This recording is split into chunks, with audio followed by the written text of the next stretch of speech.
So, welcome everybody. I have the privilege of discussing a case today with Ravi. I've been away from it for a little while with some other life responsibilities, but always happy to keep coming back. And I'm really excited to learn from everybody here today.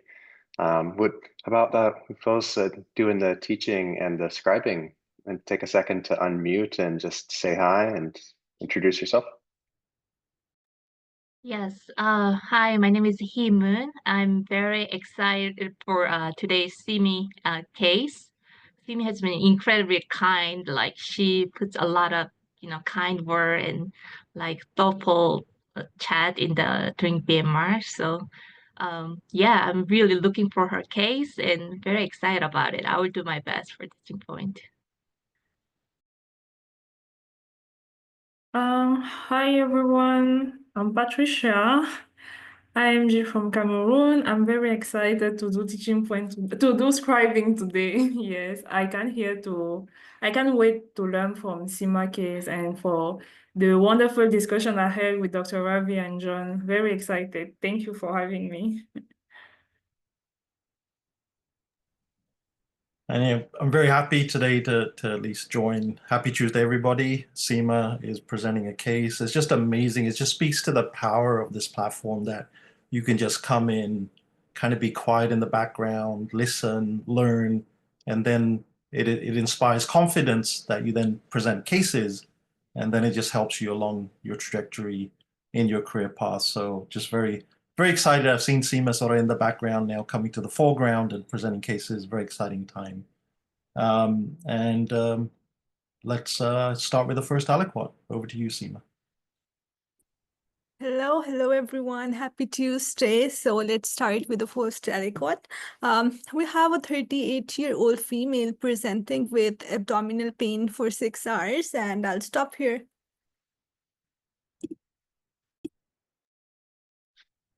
Okay. All right. Well, it's always good. I like to digest just the chief complaint and share the approach to that. With something coming on, it's pretty sudden. 6 hours, it's like an acute, even hyperacute presentation of abdominal pain.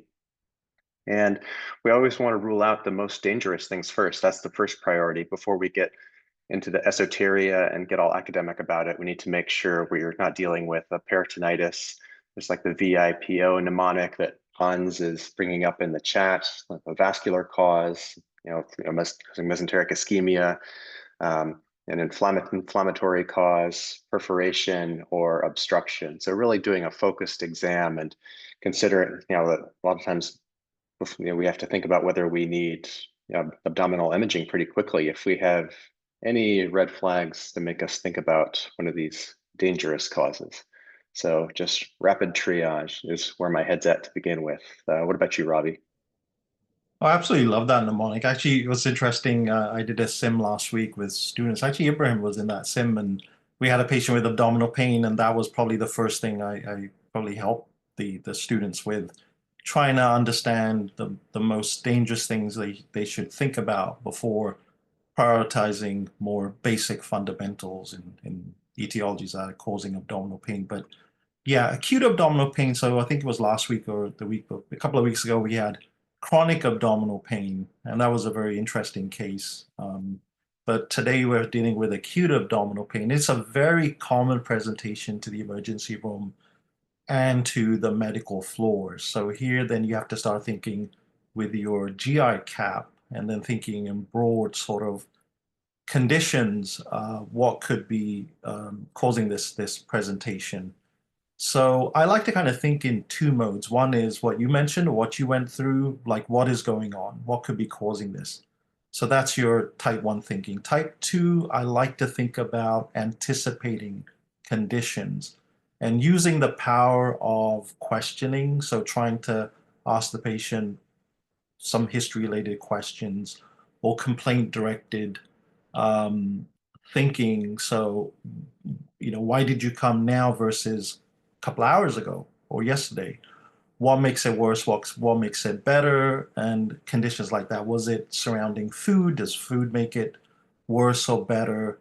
Are you able to maybe pass gas? Are you having diarrhea? Are you having vomiting? So questioning is very important because that helps you narrow down your focus then.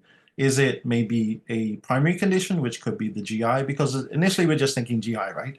But is this a larger part of a systemic process here? So you want to look for other things like fever, is there rash? Is there a cardiac etiology? Because sometimes above the diaphragm can manifest below the diaphragm. I had a very interesting case once and I was almost fooled, but luckily I was able to then in time catch a cardiac process that was happening. And it was manifesting within the abdomen. I've had conditions where cardiac manifestations, ACS can manifest in the neck, or even I had a patient with a toothache. So you also have to think atypically or atypical presentations. Also anticipating, is there something that's an emergency like you mentioned? So perforation, peritonitis, obstruction, you want to then look at the abdomen, do observation while you're questioning and see if there's distension. Look at the monitor and look at vital signs. Is this patient in jeopardy? So is there hypotension? Is there tachycardia? Is there an ominous feature on the monitor as well? And then just kind of probe through that and see what can come about. But I think for students early on, having a schema is very important, and the schema is very, very powerful. And as you gain experience, you kind of tailor make it to your encounter with patients. But the VIPO and then the quadrant-based, anatomical, pathological, and so on, that can be really helpful in the beginning, trying to make a differential diagnosis. Anything else comes to mind before we move on to the next aliquot? Yeah. I love how you're highlighting not to forget things above the diaphragm and below the belt. I think like in the world of internal medicine, sometimes we don't give the pelvic organs enough of our thought. And we're all classically taught the four quadrants, focusing on the organs that are there, but abdominal pain can be difficult to localize. So don't forget your neighbors, don't forget to look up and down when we're considering this approach.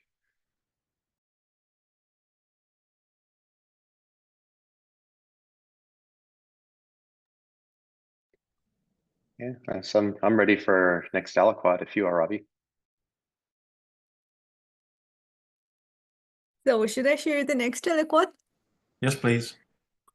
Okay, I just enjoyed the thoughts, and mnemonic is just amazing. And we did ask a few more questions, and we found the patient presented with epigastric abdominal pain that was associated with nausea and vomiting. Patient could not explain the nature of the pain, but noted it as 8 out of 10, radiating to back, and was worse after eating. She had similar 2 episodes in the previous 3 weeks. However, patient had no fever, cough, chest pain, dysuria, constipation, or joint pains. And I'll stop here and would love to hear your thoughts. Few powerful pieces of data there. I guess, Ravi, do you want to take this one first, or? Yeah, I think what's interesting is we were talking, so sort of going back to what I mentioned, so asking a few questions. And what's interesting was Seema has mentioned that the pain now has a location, it has a radiation, and patients having difficulty trying to explain the nature of the pain. So, we were always asked the questions, what's the intensity, aggravating factors, and so on. So this patient's really not able to tell us. So it's sort of a pain without a strong feature. So there's certain conditions, so or kind of moving back again before I describe my thoughts, but there's certain conditions which can just be abrupt and be very aggressive in nature. But then there's some sort of are bubbling under the surface and have a very confusing sort of presentation. And when the patient's not able to explain the pain, it may be not something very aggressive or maybe inflammatory in nature. So when you have inflammation, surrounding structures will catch on, you could say, fire, right? So it can be very painful. The viscus can become very painful. The peritoneum can become very painful. And it's telling you, it's sort of an emergency bat signal that something is going on, potential abdominal catastrophe.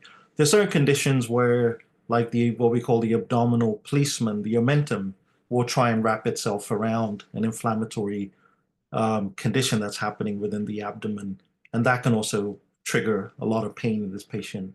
But this is kind of troubling me that there's something there, but it hasn't ramped up. Is it one of those things that kind of will have a steady state, or is it going to be a potential disaster which will ramp up and then it declare itself? I'm not sure. But then the association with going to the back, you have to start thinking. Type 1 thinking would be pancreatitis. That can be very painful and very aggressive as well. Then you have to look for associations, causes. Alcoholism is one, and you could have gallstone-associated pancreatitis. I'm still looking for the elusive scorpion bite-induced pancreatitis, burns, and so on. And then there are numerous other conditions. Maybe it could be a twofer, could be a back and a anterior abdominal condition that's happening at the same time. The association with food, that's kind of interesting. What comes to mind? There are certain conditions that can be aggravated with food. What do you think, Joe? Hey, I'm back now. I lost my connection for most of your discussion. Kind of came back when I heard you talking about pancreatitis, the association with food. So happy to kind of pick up the thought train there. I think that's one of the high yield questions I ask early on when I'm taking a history of abdominal pain. When somebody's had the pain worse after eating, I prioritize some pathology in the stomach, the pancreas, hepatobiliary, or ischemia, where you're eating, your digestive organs need more blood supply. So it's almost like your angina of the gut. So anything that's pancreatitis comes to mind when you have this postprandial nausea, vomiting, radiating to the back. But certainly high yield for things like hepatobiliary causes, peptic ulcers, and I always think about ischemia. It's in the VIPO and it's worse after eating. So a pretty young patient for that, but something I always deliberately think about.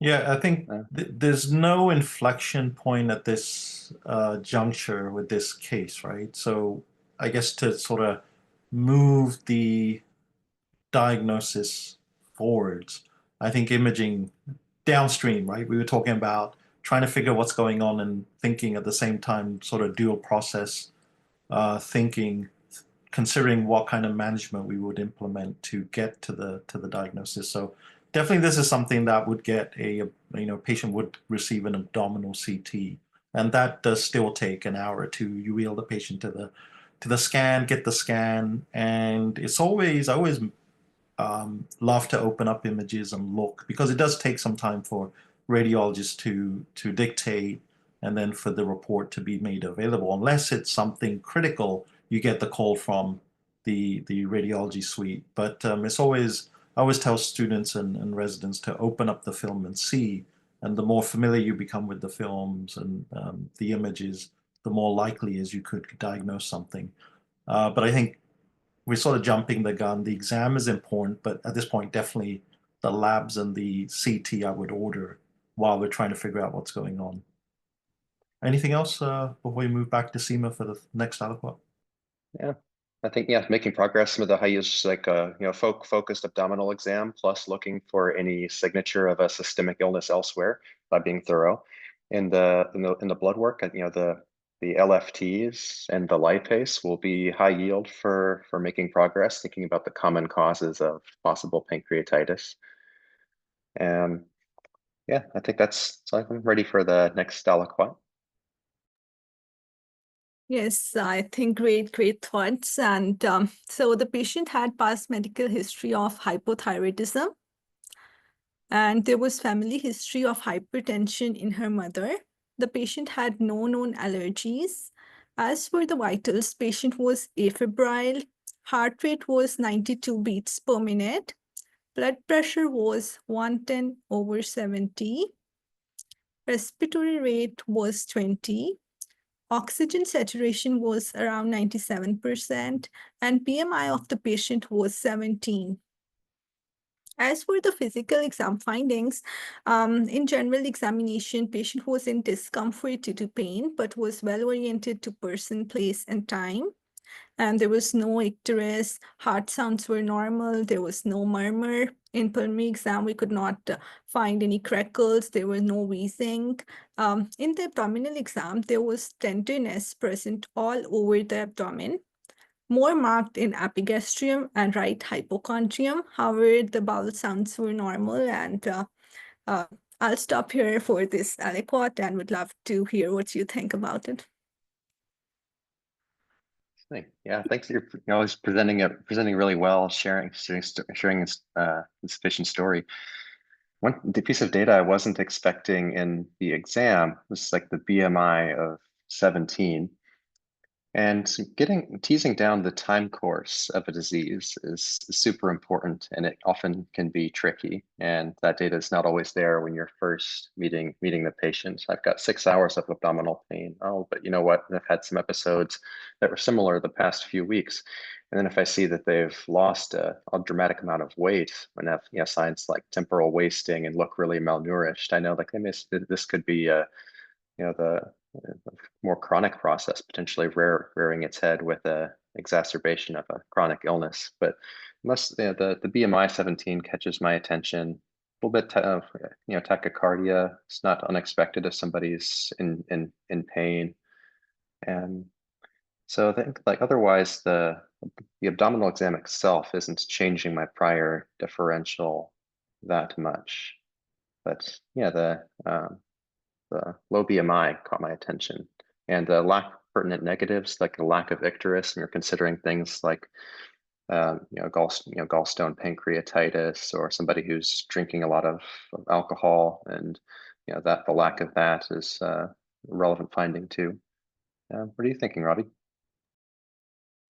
Yeah, I love that you just picked up on that. Sometimes when you have such a complex patient, these little features, key features of a case can really have impactful, I guess, a major impact on the case discussion. So I'm wondering, what business does a 38-year-old have having a BMI that low? So definitely, is it due to this condition, or is it due to just we do have patients that could be underweight. Could it be due to a nutritional condition, muscle mass? Could it be a hypermetabolic condition? We don't know. Could it be an intrinsic condition where you have catabolic features like malignancy? Abdominal pain plus weight loss, highly alarming, and we have to start thinking about digestive disorders. The discussion just can go on for hours and hours because there's so many things that could cause this. But then this is where, as if this sort of case I was discussing with students, I would then do a timeout and sort of then try and put all the key features of the case together into a problem representation. So what initially I was thinking about abdominal pain for 6 hours acute, but Seaman mentioned in the second paragraph in the HPI that there were 2 episodes within the past few weeks, 3 weeks. So this has actually been building up, like we had talked about earlier. This is a ramp-up condition, so something that's getting worse. Am I worried about this? The vital signs were not too terrible. There's no fever, there's no hypotension, but the BMI, if you put that as part of the vital signs, that is concerning. So I definitely am riding your coattails in regards to that. But right now, what do we have with this patient? 38 years old, patient with abdominal pain, acute on subacute. 3 weeks ago had 2 episodes, 8 out of 10 in the epigastric region with nausea, vomiting, with a history of hypothyroidism. Now, putting all that together, the endocrinological condition does bring up probably concerns. I mean, hypercalcemia, hyperparathyroidism can cause abdominal pain. So is this a metabolic condition? Is this an infectious condition? I don't have a flavor or infection with this patient. The nausea, vomiting is secondary to what's going on. The labs will be useful if we do have, say, metabolic alkalosis. If this patient is vomiting for quite some time, you'll have an acid-base disturbance. So when you vomit, you'll have a lack of electrolytes, namely potassium, you vomit. Magnesium could be low. Chloride will be low. You usually will get a non-ANGAP metabolic a metabolic alkalosis. Low chloride will give you low metabolic alkalosis in the case. If there isn't, then it could be a compensated condition. So I am sort of anticipating this could be helpful. Looking at albumin will be helpful too if the patient is malnourished. Urine creatinine may be low too in a malnourished patient. Then you have to start opening the can of worms of the conditions of kwashiorkor and so on, and are there certain features in this case? And then another downstream effect. In any patient you have in the hospital, always be careful if they are malnourished. Starting them on food, you have to worry about if they've not been eating for more than 7 days. You could actually trigger refeeding syndrome. So I always make a mental note to make sure that the patient starts getting better, and we're like all patting ourselves on the back, and we're like, okay, yeah, this is good. But then suddenly there's a downturn in the patient, and what's happening? Refeeding syndrome. So always paying attention to the other electrolytes, phosphate, and so on, and supplementing thiamine in these patients to avoid another potential downstream catastrophe. But as far as the abdominal exam, what do you think, John, at this point with this? Yeah, a lot of really good points there, and I like the the highlight about the point about monitoring for refeeding syndrome. Pretty important. Like a long time ago, one of my prior institution, there was an M&M about a pretty severe case of phosphorus. That's being that Yasmin's highlighting being in the forgotten electrolyte. Like it's a necessary for ATP and energy synthesis. So when it gets low, you can have devastating like end organ dysfunction, multiple organ systems, cardiac arrhythmias. So, watching for that is going to be critical as we start to take care of this patient. I imagine the labs, whether they're positive or negative, coming up next are going to be kind of an diagnostic inflection points. And we've definitely had enough to talk about the question of like, do we need a CT scan or not? And especially with the severity of the pain, the weight loss, imaging is going to be necessary. And just wanted to ask the question, did we, for the, I missed a part of the audio, was there any medications that she's taking? Any supplements or anything for? He was on thyroxine for thyroid, but we're not sure of the dose, how much dose she was taking, but she was taking thyroxine for her hypothyroidism, no other medication. Awesome, thank you. Yeah, I don't have nothing else smart to say. I'm ready for the next aliquot information if you are. Oh, absolutely. I think just before we get underway, we're at the halfway mark. But Seema, such a great presentation, such an interesting case. I'm like wondering because we do, John can also agree with this, that we see many patients with abdominal pain. So it's a very interesting case, and definitely excited because this has clinical implications. I will see such a patient again and again. So I'm learning a lot from your case. Appreciate the great presentation. Thank you for the kind words. You just inspire me every day to do better and to present better. So as for the next aliquot, EKG showed the normal sinus rhythm, and we got serum electrolytes. They were all within the normal ranges. And as for the liver function test, alkaline phosphatase was 417, which was high. However, AST, ALT, they were normal. And as for CBC, WBC, platelets, hemoglobin, they were all normal. As for the thyroid test, TSH was 0.05, which was low. We got total T4. It was 196, which was high. And T3 in this patient was normal, around 2.89. So would you like to discuss this first, or would you want me to proceed with the imaging findings as well? I think we'll stop here. These are very interesting labs. What do you think, John?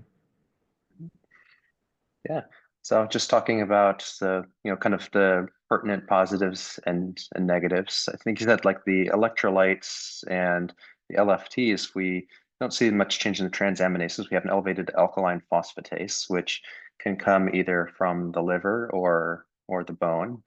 So some looking to we can get some further clarity looking at adding a GGT on and imaging, of course, is the next step to further chase this down, and the thyroid labs.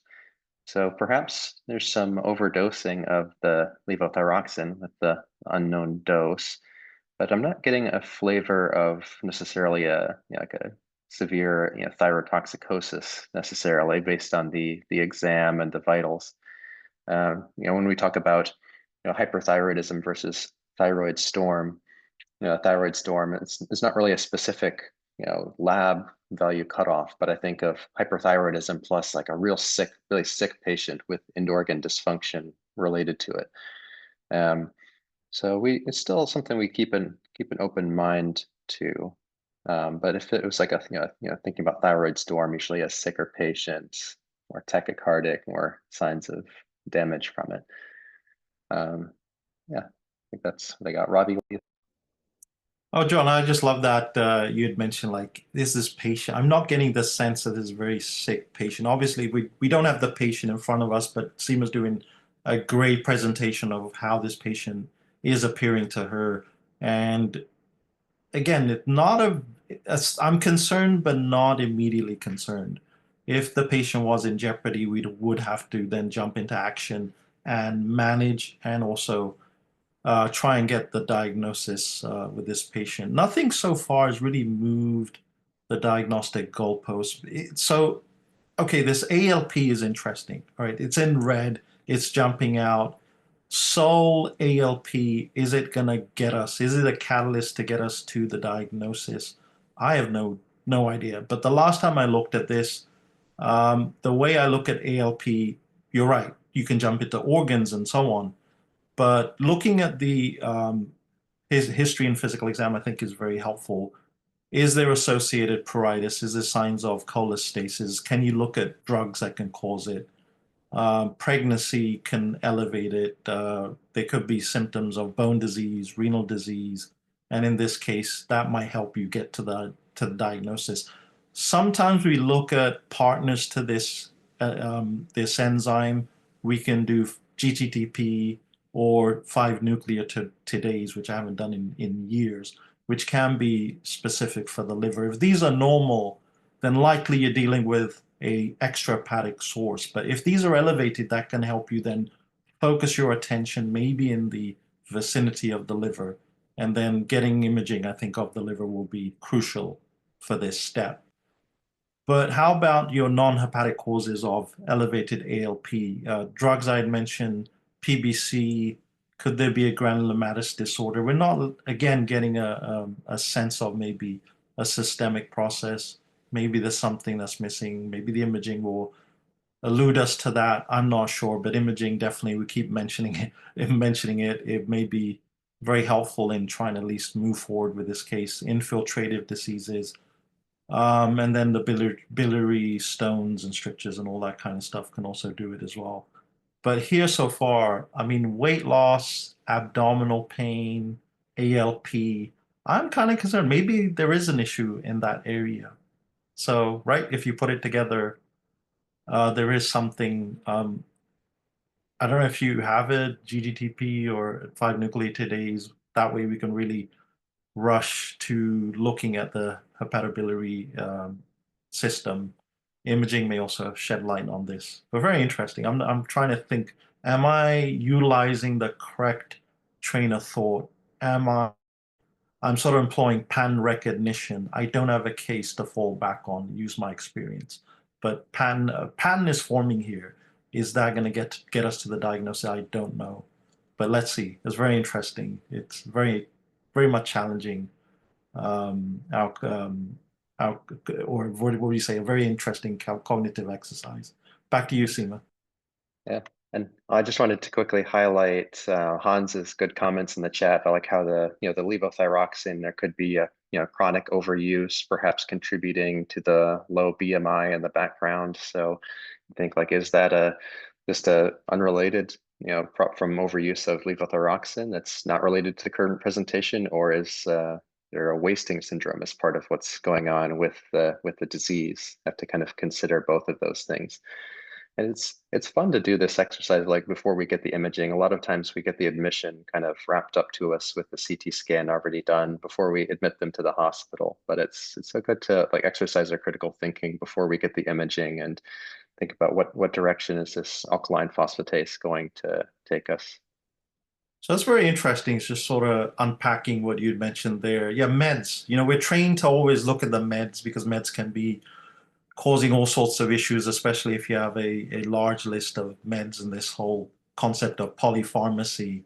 I've been blindsided by before because we always look for that single diagnosis or that rare diagnosis. But in this case, you had mentioned earlier, I think you pretty much had laid that argument to rest. If this was hyperthyroidism, we're looking for other patterns or signature of hyperthyroidism. So we're missing all the associated features which we're not getting. But there can be certain levels, right, of, I guess, overdrive or metabolic overdrive due to hyperthyroidism. But let's see here. Yeah, John, Yeah. anything else? Yeah, I think that's like if the imaging and the other testing all comes back negative, I'm open to the idea of this, a lot of this kind of being centered around the thyroid as being kind of a metabolic cause of imaging negative abdominal pain. But I think I'd circle back to that after the workup's completed in my second pass. Right. We could add to that also what one endocrinological organ is disturbed, the likelihood of another or two other endocrinological disorders happening at the same time is highly likely. So let's see if there's something else, like we had floated the idea. Although calcium was normal, could there be something else at play? Back to you, Seema. Yes, I think great thoughts and amazing thoughts in the chat as well. So I have imaging for you. We got ultrasound of this patient on day 3 of the admission. It was ultrasound abdomen. So the gallbladder showed few tiny calculi of average size of 2 to 3 millimeter. Couple of calculi impacted at the neck. There was pericholecystic edema with wall thickness measuring 4.6 millimeter. Normal is less than 3 millimeter. However, no calculus was seen in common bile duct, and intrahepatic biliary channels were not dilated, and pancreas showed normal echo texture, and echogenic focus inferior to the neck of gallbladder was seen, likely representing a cystic duct calculus. And I will share the imaging findings in the chat as well, and would love to hear your thoughts.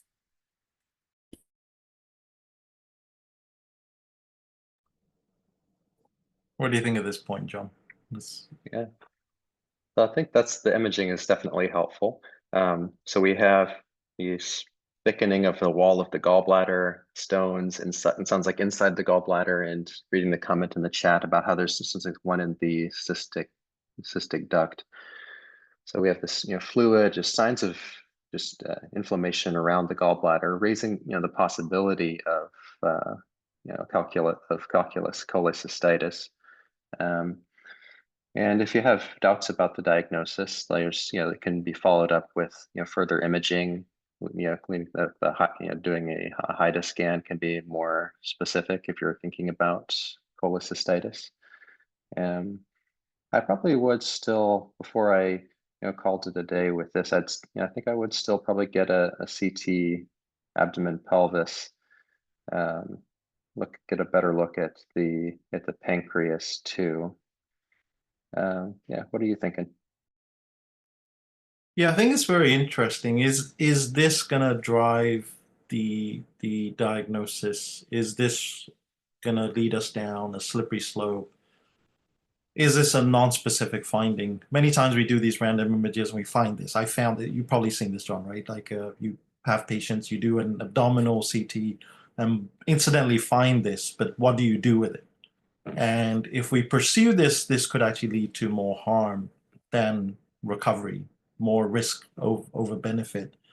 Is this going to answer the question that we have in the first aliquot, abdominal pain, which has gotten worse? And certainly reflecting on illness scripts, is this how it can present? I mean, pain going to the back, yeah, pretty much it could be. Like you had mentioned, there's inflammation, thickened gallbladder. There's all these stones and things, and I definitely think it does beg the question, like, is this the source? Like we mentioned, the ALP is elevated, and I don't think the ALP is coming from other pregnancy test is done. A bone likely is not the cause. Is this acute cholecystitis versus chronic? Now, chronic cholecystitis can be quite interesting because it kind of can be this prolonged kind of thing, and then you lose weight. It's all like a parasite in the abdomen. It utilizes inflammation, can utilize a lot of your intrinsic energy, and also your input also may decrease. You just don't feel like eating, and that can lead to this weight loss. So it definitely is an interesting hypothesis. I think it does. We sort of do need to scratch beneath the surface and see. But getting a CT, I think it will be helpful to see if there's any neighboring structures, because the ultrasound will show us what's local. It usually isn't able to give us any information deeper into the abdomen, and I think definitely a abdominal CT paired up with this. Now, contrast, if the kidneys are fine, I think contrast definitely will be helpful in highlighting structures. So if you do this, deal with contrast, oral if the patient is able to take it as well, if they're not vomiting. And this nausea vomiting business also happens with acute cholecystitis as well. In the spectrum of hepatobiliary disease, though, we're not at the juncture of cholangitis, which is the last step where the patient is septic and is critical. But I guess the patient's at this point where you get this chronic condition where you get repeated bouts of cholecystitis, and what happens then, you end up getting fibrosis and a very ugly mess in that region of the abdomen. Let's send the mic back to Seema and see what else she has in store for us.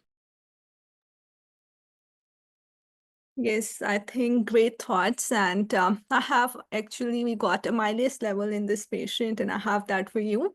Amylase level was 1,675, which was very high. And we did not get a CT in this patient because we first focused on improving the pain, and we started the patient with fluids and control vomiting for this patient. So the lab we got was amylase, and I would love to hear your thoughts on it. And then the next aliquot will be the one revealing the final diagnosis. Yeah, interesting. So I think, for, coming in the hospital, perhaps, you're working with the ultrasound, they'd be, coming in with a working leading diagnosis of potentially, cholecystitis, but, with the amylase being elevated, potentially stone-related pancreatitis would be the working theory. Just which complications of stones are you dealing with?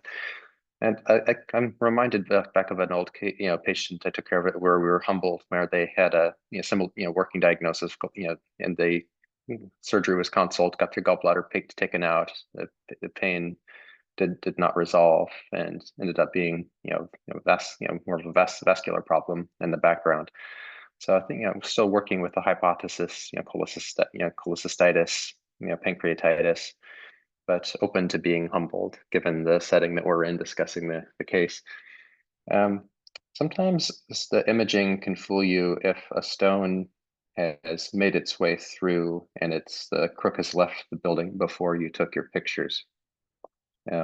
Usually you would expect to see some kind of residual dilation of the duct if that were the case. So that's not something that would quite fit. It's like if there's a stone in the neck, was there a stone that made its way through and made the pancreas angry on its way out? But the lack of ductal dilation on the ultrasound would temper the suspicion for that. So yeah, I think it's fair to focus on treating this patient's pain, fluids, analgesia, and just really, if she's not quickly getting better, really pursuing further imaging beyond the ultrasound to help better evaluate. You could consider another test to consider is MRI, MRCP, to get a better evaluation of the ducts. And I like to talk a little bit, we kind of focus on diagnosis, but management too. Say if we call this pancreatitis, some of the things that have changed in management of pancreatitis over the years since I was a med student include how aggressive we are with our volume resuscitation, since the waterfall trial comparing a more conservative, like 1.5 mil per kg strategy with the aggressive resuscitation, 3 mils per kilogram, and found that the aggressive resuscitation didn't really reduce the rate of pancreatitis complications, but it did cause more fluid overload. So we tend to have backed off on how much fluid we use. And we used to leave people in PO for a very long time, the bowel rest portion of treatment. And we've now found that early, as soon as people are able to tolerate it, introducing nutrition sooner, that they will do better. So I think like it's fair to focus on the management, and that's some of the pearls would be at play here. And just I think she's not quickly getting better. Looking at some additional imaging to get some clarity. Mike, to you, Ravi. Oh, I just absolutely love that. That's part of practice-based learning. One of the milestones ACGME desires us to teach all the residents in any training program in the United States. So management and what do you utilize your source for the management of the patient. So it could be a quick review up to date, the guidelines, and you correctly stated the guidelines, interesting things in the guidelines. I remember when I was managing pancreatitis, we used to make the patient MPO, but it can be very dangerous, and patients actually do poorly. And again, it's a highly inflammatory state. You're not feeding the patient, and you need to feed the patient through the gut because it's sort of a use it or lose it. You can develop atrophy of the intestinal villi if you're not too careful with patients, so they can end up suffering like colonic issues down the road, lack of absorption, and so on. So it's very important to continue to feed the patient during this time. I think definitely the imaging, the CT will be helpful in this point. And again, this chronic cholecystitis now, this pancreatitis. Was the lipase, Seema, also done? Sorry, I only see the amylase there. No, we did not get Okay. lipase. However, lipase is more sensitive, but we only got amylase. We didn't get lipase. Got it. So yeah, you also have to be cautious because an amylase, just like the alkaline phosphatase, could be expressed from other structures, could be from glands and so on. But yeah, if lipase is elevated, very specific for the pancreas, and that can help you with the diagnosis, then we have to see the cause of this, which could be a gallstone in this case. One thing, I did see a patient with porcelain gallbladder due to chronic cholecystitis. And usually the giveaway, if you do an ultrasound, because it's a highly calcified gallbladder, it will show up as a very hyperechogenic structure on the ultrasound. So we don't have that here, but it's just something I kind of did see. And it was very exciting on the ultrasound to see this very highly hyperechogenic structure, which was the gallbladder, which usually isn't seen in that manner. Back to you, Seema.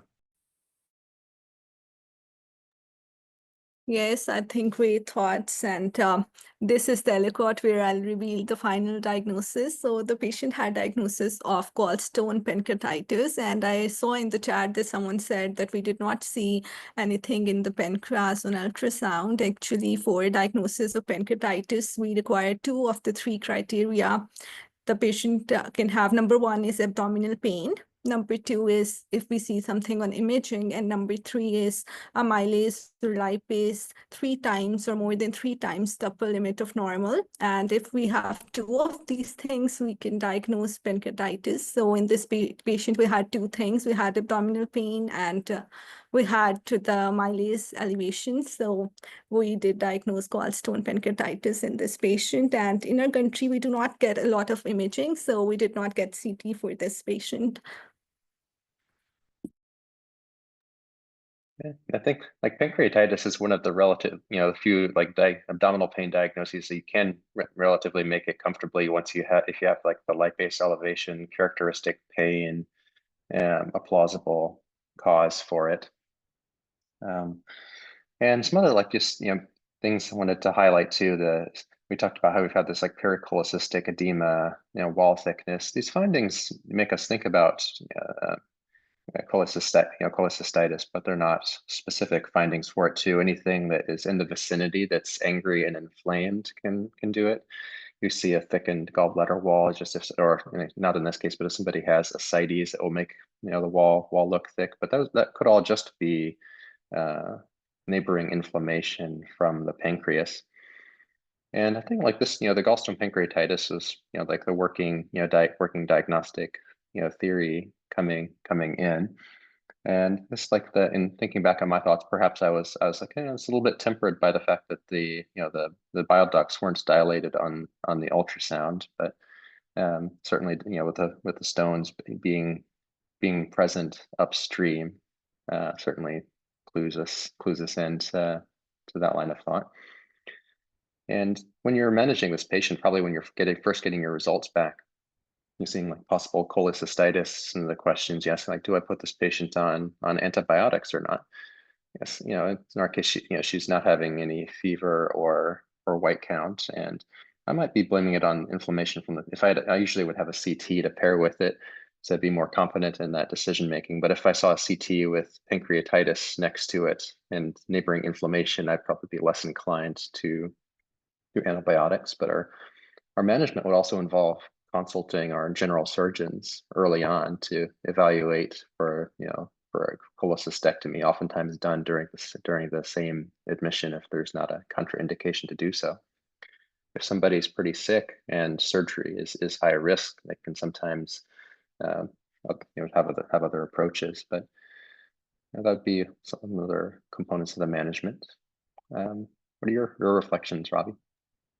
Well, I absolutely love this case. Sometimes we start thinking of uncommon things, but this is everyday medicine that we do, and we see a number of these cases across our hospital lists every now and then. So it's very absolutely crucial, the points that John had mentioned in management and consultation, and there should be no delay. And this patient right now is stable, but we also have to worry about the patient becoming unstable, because pancreatitis can become very devastating if we're not careful. But like two things that usually I like to teach with this. John had mentioned there's no fever. So usually you won't have fever with these patients. You won't have sort of ominous abdominal findings on physical exam, like rebound abdominal tenderness. You won't have absent bowel sounds. There's fever. But when you do have fever and any of these ominous abdominal features, you have to start worrying about pseudocyst formation. And that one signal would be a continuing elevation of amylase in this patient. Sometimes abscesses could manifest, and that's where then, like John mentioned, you don't usually give antibiotics, but when you have an abscess, when you have infected pseudocyst, or when you have necrotizing pancreatitis, antibiotics are crucial. So there was a time when we used to start antibiotics empirically, but that now has sort of fallen by the wayside due to evidence. But feeding the patient, the fluids, and we used to drown the patient in fluids, but now we obviously, if you mention that, it's restricted to the first 12 hours. Beyond that, actually we could make things worse.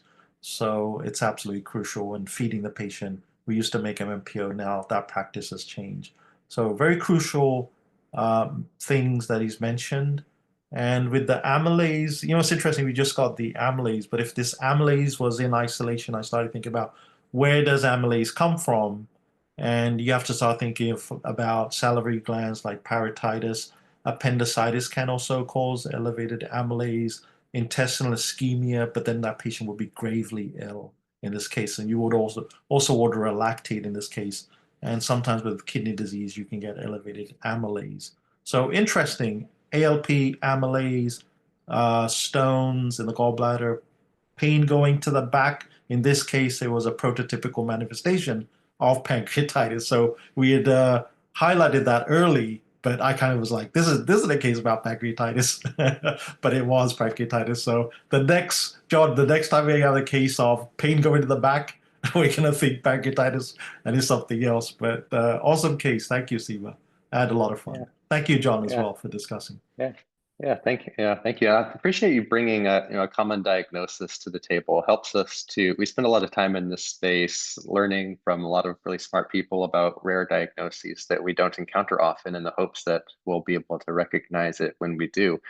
But I think it's really important to master the bread and butter too. And I think we're coming into this space, and I've got this morning report bias, thinking, oh, it's this. I'm gonna be tricked by this is a gallstone pancreatitis, and it's gonna be something more rare. So I'm like pulling myself away from what is the leading theory.